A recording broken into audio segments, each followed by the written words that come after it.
काही नाही, रोजचं रुटीन, आवरावरी. आवरलं का सगळं? हो, उन्हाळी कामं झालेत. आता पावसाळा चालू होईल, मुलांची खरेदी, शाळा चालू होईल.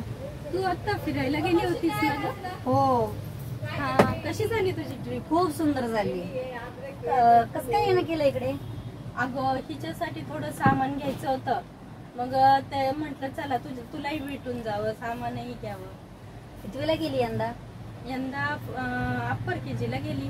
पण हो. शाळेतलं सामान वगैरे हो, भरपूर मिळेल लागतं की ना. तुम्हाला बेल्ट वगैरे मिळेल की? हो, सगळं सामान आम्ही इथेच घेतो ना. हो, यंदा पुणे, सातारा वगैरे त्या ठिकाणी स्टॉल लावले गेले. त्या अहिल्यानगर मध्ये कुठे?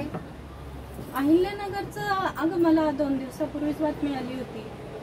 श्रुती बोलचे आहेत ना AR न्यूज चॅनल, हो त्यांचे स्टॉल लागणार आहेत बघ. हो, मागे तुम्ही लावला होता गेल्या वर्षी, ते तेच का? हो हो, तेच स्टॉल यावर्षी पण नवले मंगल कार्यालयात पारिचारक चौकात आहेत बघ. हो, मॅडमचे रेट पण परवडणार असे असतात, सर्वसामान्य वर्गीयांना परवडेल असे. हो, मॅडमचे रेट कायमच रिझनेबल असतात आणि सामान्य महिला आहेत ज्यांना आपल्या उद्योग व्यवसायाची जाहिरात करायची, विक्री करायची, त्या सगळ्यात तिथं कमी रेटमध्ये त्यांचा खूप चांगला व्यवसाय होतो दरवर्षी. हो, माझ्या मैत्रिणींना ही जाहिरात पाठवावी लागेल मग. माझ्याकडे आलेली आहे ना. मी काय करते, मला जी जाहिरात आली आहे ना त्यांची, ती मी तुला AR न्यूजची जाहिरात तुला पुढे फॉरवर्ड करते. तू तीच जाहिरात सगळ्या मैत्रिणींना चालेल forward की, कर. त्यांनाही खूप आनंद होईल.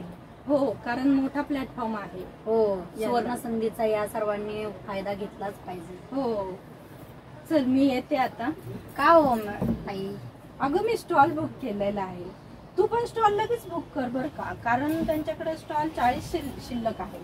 चालेल चालेल, नक्की या परत. आणि त्यांची बुकिंग फास्ट होते ना ग. हो, त्यामुळे आपण तू लवकरात लवकर बुकिंग कर. मी पण बुकिंग केलेलं आहे. चालेल चालेल. चालेल, येते हा. हो.